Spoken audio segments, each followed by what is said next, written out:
Hello, hello, hello! Right, so channeling his inner John Cena, right underneath this jewel orchid is an incredible Aussie invertebrate which I've dreamed of keeping for a while now and which I've finally been lucky enough to keep. It's a species of amblypygid called Charinus pescotti, or more easily called the Tailless whip scorpion.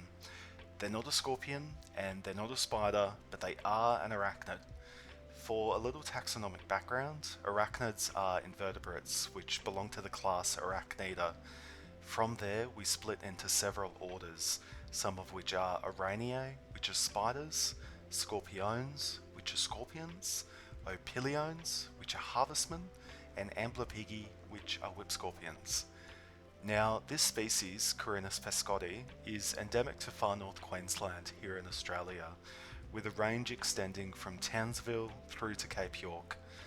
They're nocturnal, mostly terrestrial predators, spending the day hidden beneath rocks, bark and leaf litter before emerging after dark to hunt. One of the things I find most interesting about these little guys is the way in which they move. There's a kind of cautious deliberateness to their movement, which is slow and intentional. This might not sound particularly interesting, but I think it is when compared with the movement of other arachnids, where spiders, at least the megalomorphs I'm familiar with, are ambush hunters and content to stay motionless for hours at a time.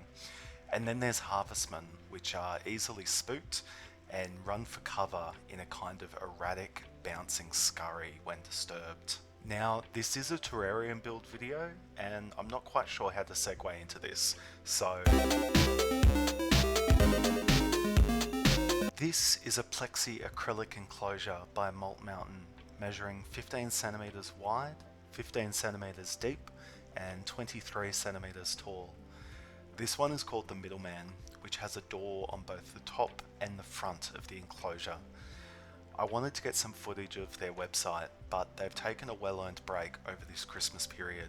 So here's their 2024 Christmas landing page instead. I'll leave a link to their website in the video description. The doors are on tracks which are secured closed with magnets. So here is some magnet ASMR.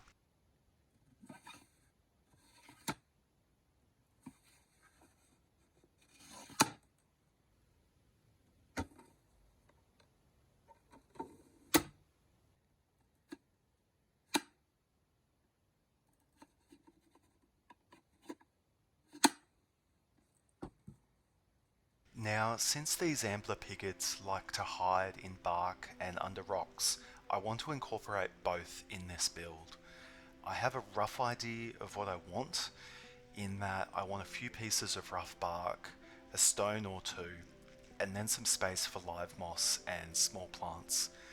I'm an opportunistic forager, which means I always have a tub or so of random rocks, sticks, bark, whatever I can collect, anywhere from the Bunnings car park to the nature strip on my morning walks. I do inspect them thoroughly before collecting though, and leave them to sit and dry out for a while before using them. This is all to help mitigate the risk of hitchhikers being introduced into any terrarium builds. I've decided on a few pieces of matching bark and a cool rock I have, so now the actual hardscape planning begins. This is easily the most time-consuming part of the whole build, and it really pays off to test fit how you want everything to fit together while the enclosure is still empty. I'm still learning to accept that this part is all about screwing around with different designs, acknowledging that you won't come up with the final design straight away, and just start plomping things around, taking notice of how different pieces work or don't work together. On this particular build, I think I spent 20 minutes or so just messing around, which is pretty standard for my unartistic self to do. I'm emphasizing all this because I see people get discouraged about doing their own hardscaping and robbing themselves of that joy and pride which comes from building your own naturalistic terraria. So this is a PSA to all those people that most of us building them also don't have much of an idea of what we're doing either. It's all just trial, error, more trials, more errors, screwing around and eventually settling on something which fits your goal and your aesthetic. This is the final design I came up with, a hollow trunk formation angled through the back, resting against a rock in the foreground. This will give plenty of hiding spaces for the whip scorpions, along with space for the moss and plants to grow. Now, starting out, we need an appropriate substrate.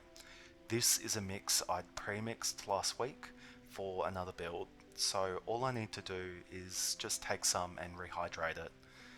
It's my standard terrarium mix of coco coir, sphagnum moss, orchid bark and sand, and a small amount of mushroom compost and horticultural charcoal. I find this mix to be well draining, but still capable of both retaining moisture and resisting becoming hydrophobic. Now I should say, many people will use peat moss in their terrarium substrates. Peat moss is great, it works really well for what it needs to do.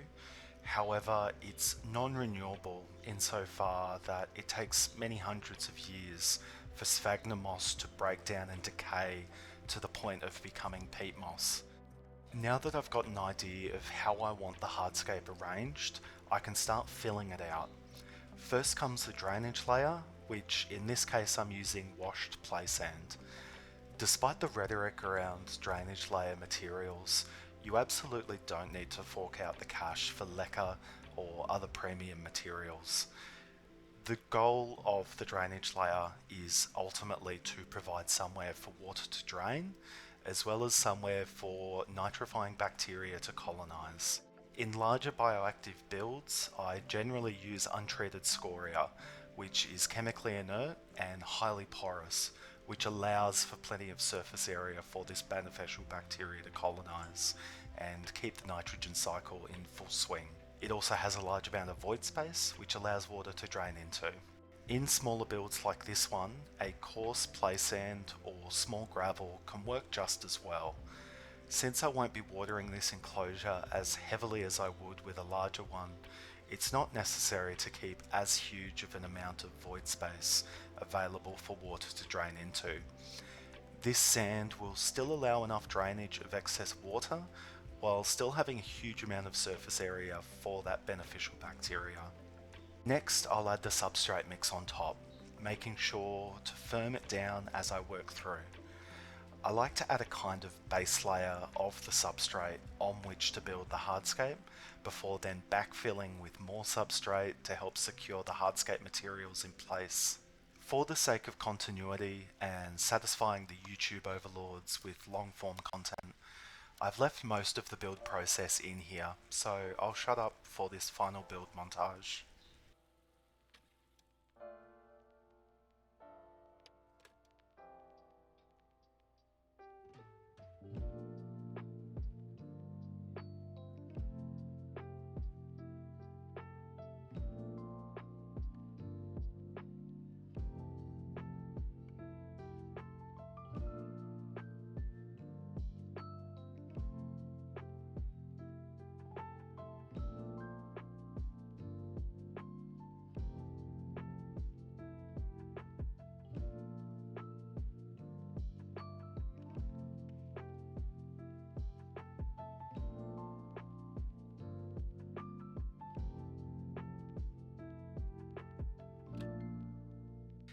These are some of the plants and mosses I'll be using, which are all small growers, which are ideal for giving a sense of scale while also not overgrowing the terrarium in a short window of time, which would require a higher level of maintenance. I forgot to catch this on camera, but I did add springtails to the terrarium at the same time too.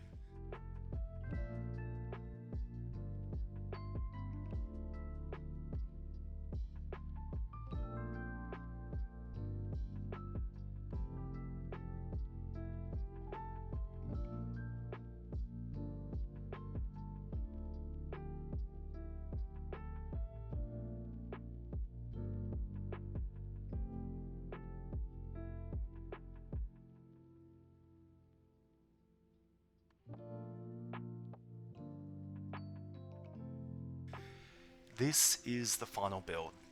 All in all, I'm pretty happy with it. There are a few things I would do differently next time, like not sloping the drainage layer at the back quite as much and instead using more substrate for that same volume. And if I had it available at the time, then I would have liked some taller growing moss species to add into the background.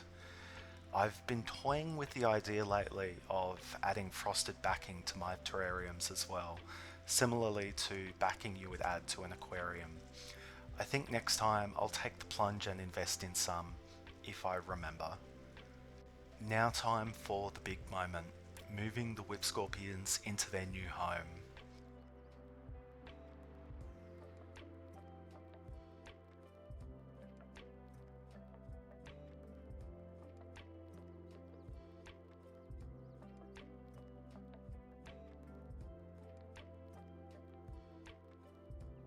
Their cautiousness belies their insane bursts of speed when they're disturbed too much, so I'm being particularly careful to avoid any escapees. Seeing them explore the scape through flattening against the wood and hiding between cracks in the scape, hiding beneath the plants, it makes me really happy. It's exactly what I hoped for, to recreate something which would meet their desire to hide and camouflage, while still having enough space to roam if they're feeling adventurous enough. Truth be told, whip scorpions are fairly cryptic in their behaviour, and this may well be the last time I see some of them all in full. In day-to-day reality, I'm lucky to catch sight of just one leg of one individual. My preference is always to see invertebrates living out their normal behaviours rather than always being on display for my own benefit. So I still feel so lucky to be their caretaker, and it makes those moments of catching sight of them that much more special. I'll finish this video with some B-roll of the little guys exploring their new home. Thanks for watching. Catch ya.